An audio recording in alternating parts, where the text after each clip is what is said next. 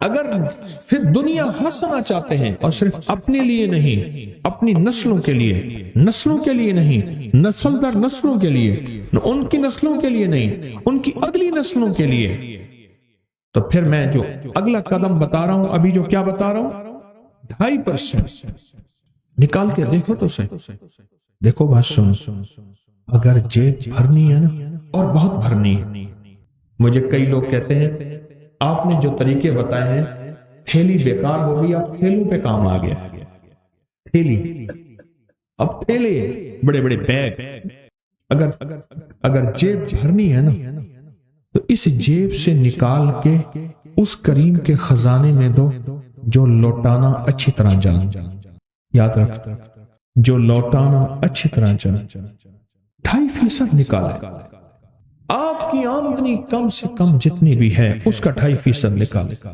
مجھے کئی لوگوں نے کہا 2.5% سے ہم نے جب دیکھا اللہ نے اتنا زیادہ دیا، 5% نکالنا شروع کیا، 5% سے اللہ نے اور بڑھایا، پھر 10% نکالنا شروع کیا۔ مجھے کئی لوگوں نے مجھے بتایا کہ ہم نے بہت زیادہ بڑھانا شروع کر دیا، آگے بڑھایا، اچھا اتنا دیا تو اتنا ملا، اتنا دیا تو اتنا ملا۔ یہ فی دنیا حسنتوں کے میں گر بتا رہا ہوں، یہ فی دنیا حسنتوں کے میں سیڑھیاں بتا رہا ہوں، یہ فی دنیا حسنتوں کے فیض بتا رہا ہوں کہ آپ ترقیاں کرتے جائیں۔ یاد رکھیے گا میرا رب بڑا قدردان ہے، اور جو بندہ کر کے دے اور رب نہ لوٹائے یہ ممکن ہی نہیں۔ جیسی کرنی ویسے بھرنی، نہ مانے تو کر کے دے، دوزخ بھی ہے جنت بھی ہے، محشر بھی ہے مر کے دے۔ 2.5% کا بڑا ریزلٹ ہے۔ کسی کو ملا 2.5% کا ریزلٹ؟ کیا ملا؟ کہنے لگے میرے والد اپنے ہر کام میں 2.5% نکالتے ہیں، آج تک کمی نہیں ہوئی۔ کہتے ہیں ایک لفظ کہا خیر و برکت ہوئی، دوسرا لفظ کہا جیب بھری رہتی ہے، تیسرا لفظ کہا لاکھوں کا فائدہ ہوتا ہے۔ اور ایک بات بتا دوں، کبھی مجھے نہ دینا 2.5%، اور کبھی کپڑا جو سڑکوں پہ کپڑے لگا دیں، جو اشتہار لگا دیں، کبھی نہ دینا، غلطی نہ کرنا۔ 2.5% تول کے نکالنا اور دینا بھی تول کے۔ اور کن کو دینا ہے؟ رشتہ داروں کو۔ کون سے رشتہ دار؟ جو غریب ہیں، چاہے وہ دشمن ہوں، فاسد ہوں، انہوں نے گالیاں دی، انہوں نے برا بھلا کہا، انہوں نے میری نسلوں کو ذلیل کیا، انہوں نے میرے باپ دادا کو خوار کیا، پر آج غریب ہیں، آج ضرورت مند ہیں، چپکے سے، احتیاط سے انہیں دو۔ کیوں؟ قرآن نے دینے کے جو درجے بتائے ہیں وہ ہیں وَبِذِی الْقُرْبَى پہلا درجہ، وَالْیَتَامَى دوسرا درجہ، وَالْمَسَاکِین تیسرا درجہ، اور چوتھا درجہ ہے مسافر پردیسی وابن السبیل۔ یہ پہلا درجہ کون سا؟ رشتہ دار۔ صلہ رحمی کر لینا۔ صلہ رحمی میں اللہ عمر بڑھانے کا وعدہ کرتا ہے، لمبی عمر دے گا، صلہ رحمی میں مال زیادہ دے گا، صلہ رحمی میں دعائیں قبول ہوتی ہیں، صلہ رحمی میں صحت ملتی ہے، صلہ رحمی میں آفتیں ٹلتی ہیں، اور صلہ رحمی میں بلیات ختم ہو جاتی ہیں، اور صلہ رحمی میں راہیں کھلتی ہیں۔ صلہ رحمی جو تجھ سے توڑے تو اس سے جوڑ، جو تجھے محروم کرے اسے عطا کر، جو تجھ پہ ظلم کرے اسے معاف کر۔ اولین اور آخرین کے یہ اعلیٰ اخلاق۔ ظلم یہ ہے، زیادتی یہ ہے، آج کا پیر یہ نہیں بتاتا، بہت اللہ کلی سب کی بات نہیں کر رہا، پیر نہیں بتاتا۔ اور کس کو 2.5% کا کیا ہوا؟ موٹر سائیکل لینا تھا اس کا لے لیا، پھر پائدان لگایا تو اس کے 2.5% نہیں دیا، پھر پائدان نے بڑا تنگ کیا۔ 5% کا کہنے لگے میں نے پروگرام بنایا تھا، غیب سے مکان مل گیا لاجواب، جی کہنے لگے میں نے موبائل لیا، اس کا 2.5% دیا، 3 سال استعمال کیا، پھر بیچ دیا، جبکہ گھر والوں کے ساتھ ایسا نہیں ہوا۔ عجب بات کہی ہے۔ کہتے بیماریوں سے بچت رہتی ہے زندگی میں۔ آج جو 50 60 70 80 سال کے اگر بیٹھے ہیں ان سے ایک سوال کرو، اتنے ڈاکٹر، اتنے حکیم، اتنے میڈیکل سٹور پہلے تھے؟ میں کبھی کبھی نا کبھی ہسپتالوں میں جاتا ہوں مریضوں کی عیادت کرنے، پتہ چلتا ہے کہ ساری دنیا ہی ہسپتالوں میں ہے۔ معلوم تو ایسے ہوتا ہے کہ ساری دنیا ہسپتال پہنچی ہوئی ہے۔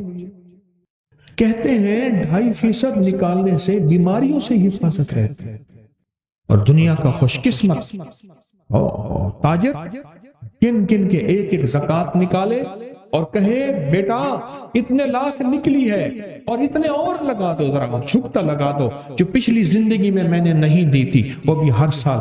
ایک تاجر کو میں نے دیکھا، مجھے بے شمار تاجر ملے ہیں تسبیح خانے کی نسبتوں کے بعد، ایک تاجر کو میں نے دیکھا جو پچھلے اس نے 36-37 سال کی زکوٰۃ نکالی۔ 36-37 سال کی، ہر سال کر کر کے نکالی۔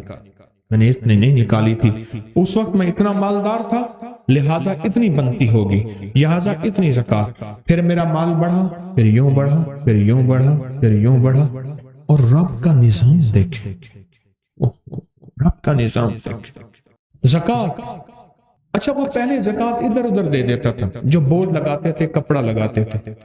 جب مجھ سے اس نے نا کہنے لگے، میں نے کہا بذل القربہ، اپنے رشتہ دار، شریک برادری، وہاں جب دینا شروع کیا نا، ایک دفعہ مجھے وہ صاحب اپنی فیکٹری میں لے گئے، کہنے لگے آپ ضرور دعا کریں۔ کئی عرصے سے کہہ رہے تھے، کسی اور شہر میں ایک دروازہ کھولا، ایک سخت سردی تھی لیکن اس کمرے میں اے سی چل رہا تھا، بڑی سی مشین تھی۔ کہنے لگے مل کے فیکٹری کے جی ایم نے کہا، بڑے مینیجر نے، کہ ہمارا کام بڑھ گیا ہے، ہماری مشینیں آپ آرڈر پورا نہیں کر سکتے، فلاں ملک میں ایک مشین ہے 19 کروڑ کی ملتی ہے۔ تو میں نے کہا کوئی حرج نہیں، منگوا لو۔ انہوں نے کہا یہ پیسے پہلے دینے ہوں گے، یہ پیسے لے لو۔ انہوں نے کہا یہ وہ مشین ہے، اور 19,000 روپے میری زندگی میں ہونا تو بڑی بات کہ میں نے سڑکوں پہ چاک بیچے ہیں، میں نے میمنیوں، رسید بک نہیں تو رسید بک یہ بیچی ہیں، میں نے یہ بیچی ہیں، میں نے یہ بیچی ہیں۔ اب عالم یہ ہے کہ یہ مشین میرے لیے کوئی مسئلہ نہیں کہ جب سے میں نے اللہ کو دینا شروع کر دیا، اللہ کہتا ہے جا اٹھا کے میرے منہ پہ مار دیا۔ ہم کسی کا احسان نہیں لیتے، رب سے بڑا غیرت والا کوئی ہو ہی نہیں سکتا، رب سے بڑا غیرت والا کوئی ہو ہی نہیں سکتا۔ اللہ بڑا غیرت والا غیور ہے، غیور ہے۔ اور 2.5% کا کس کو کیا ملا؟ اون کے بغیر، سود کے بغیر گاڑی ملی جی۔ پہلے کہتے ہیں ملازم تھا 15-16 ہزار، ایسے کم ملازم تھا۔ اب اللہ کا فضل ہے، اپنا کام ہے 2019 میں، اب 22 میں اپنا کام ہے، اور اللہ پاک بہت دے رہا ہے صرف اس 2.5% کی وجہ سے۔ آؤ رب سے سودے کرو، ڈرتے کس چیز کے لیے؟ شہنشاہ سے سودے کرتے ہو، غنی سے سودے کرتے ہو۔ ہے جو غنی کو دینے والا، فرشتہ آوازیں دیتا ہے کہ ایسے غنی کو دینے والا جو لوٹانا سب سے زیادہ جانتا ہے، اور جب لوٹاتا ہے تو 70 گنا زیادہ کر کے لوٹاتا ہے، اور 70 گنا سے مراد 70 نہیں ہے، 70 سے مراد واللہ یضاعف لمن یشاء، ایسا 70 جس کی کوئی عدد نہیں، جس کا کوئی تعداد نہیں، جس کے کچھ نہیں، وہ 70 ہے۔ کہنے لگے 2.5% جس چیز کا بھی میں نے نکالا وہ چیز بچتی بھی ہے، پچتی بھی ہے، بچتی بھی ہے، پچتی بھی ہے۔ پچنا یہ ہے ہضم ہو جاتی ہے، برداشت ہو جاتی ہے، یعنی وہ چیز زندگی میں سکھ دیتی ہے، سکون دیتی ہے، اور راحت کا ذریعہ بن جاتی ہے۔ 2.5%۔ یہ اولاد پیدا ہونے پہ جو عقیقے کا بکرا دیتے ہیں، یہ کتنے فیصد ہوتا ہے ذرا دیکھیں، بچے کا تو قیمت پتہ ہی نہیں۔ جب 2.5% دیں گے پھر زندگی میں اللہ ان حادثوں، ان مصیبتوں اور ان تکلیفوں سے بچائے۔ 2.5%، اور پھر دنیا حسن، اور یہ 2.5% کم سے کم ہے۔ اور پھر عرض کر رہا ہوں، خیال کرنا، یہ زکوٰۃ نہیں ہے، زکوٰۃ تو سال کے بعد ہوتی ہے، یہ میں مہینے کے بعد تنخواہ آتی ہے، یا ہفتے کے بعد، یا روزانہ کی آمدنی، یہ جیسے بھی ہے اس میں سے بتا رہا ہوں۔ عجب نسخہ ہے جو رزق مال میں، جو چیزوں نعمتوں میں ترقی، جو چیزوں اور نعمتوں میں ترقی چاہتا ہے اور چاہتا ہے تو وہ 2.5% نکالے، چاہتا ہے کہ رب اس کو پھر دنیا حسنتوں کی سچی تعبیر دکھائے، سچی تفسیر دکھائے، سچے نقشے اور جلوے دکھائے، تو پھر اللہ کو دے اور جھکتا لے، حشر دے، ذمہ دار۔ میں تو اپنی الحمدللہ نعمت کے طور پہ کہہ رہا ہوں، فخر کے طور پہ نہیں کہہ رہا۔ میرے جذبے، میری نیت میرا اللہ جانتا ہے۔ میرا خاندان در خاندان، میرے خاندان میں تجارت بھی ہے اور زراعت بھی ہے اور درویشی بھی ہے، خاندان خاندان۔ میرے خاندان میں تو زندگی میں آج تک عشر دیا تو پورا دیا، 2.5% رزق کے خزانے اللہ کے خزانوں میں سے ایسے ایسے آتا ہے، ایسے آتا ہے اللہ کے خزانوں میں سے ایسے۔ اور کس کو کیا ملا 2.5%؟ کہنے لگے 4 بیٹیوں کی شادی کی ہے، انہوں نے ایک سوئی بھی نہیں لئی اور میری بیٹیاں کاروں میں گھوم رہی ہیں۔